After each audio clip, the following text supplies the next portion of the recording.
পলাশ বাড়ির কৃতি সন্তান সামিল তৈরি করেছে এক অভিনন্দন বিমান। ছোটবেলায় যার স্বপ্ন ছিল আকাশ ছোঁয়া, আজ সেই স্বপ্ন বাস্তবায়ন করেছে নিজের হাতে তৈরি বিমান দিয়ে। এই খবর ছড়িয়ে পড়তেই শত মানুষের ভিড় জমিয়ে সামিউলের বাড়িতে, শুধু এই বিশেষ বিমানটা একবার দেখার জন্য। আর আজকের দিনটা আরো ঐতিহাসিক, কারণ আজকের প্রথমবারের মতো সামিউল তার বিমান আকাশে উড়াবে। আমরাও আর দেরি না করে ছুটে এসেছি পলাশবাড়ি এই অন্যান্য মুহূর্তের সাক্ষী হতে। একটা ছোট গ্রাম থেকে এমন একটি স্বপ্ন বাস্তবায়ন সত্যিই গর্বের। সামিউলের জন্য অপরন্ত শুভেচ্ছা। কিছুক্ষণের মধ্যে বিমানটা উড়ে দিবে বন্ধুরা, দেখতেই পাচ্ছেন আপনারা।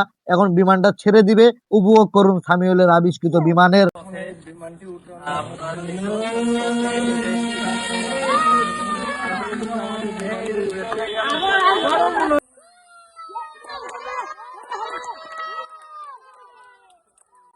হ্যাঁ বন্ধুরা, দেখতেই পেলেন বিমান কিন্তু আকাশে উড়েছে। আসলে আমি এখানে না আসলে এত সুন্দর একটা এলাকায় বিমান ওরা দেখতেই পাতাম না।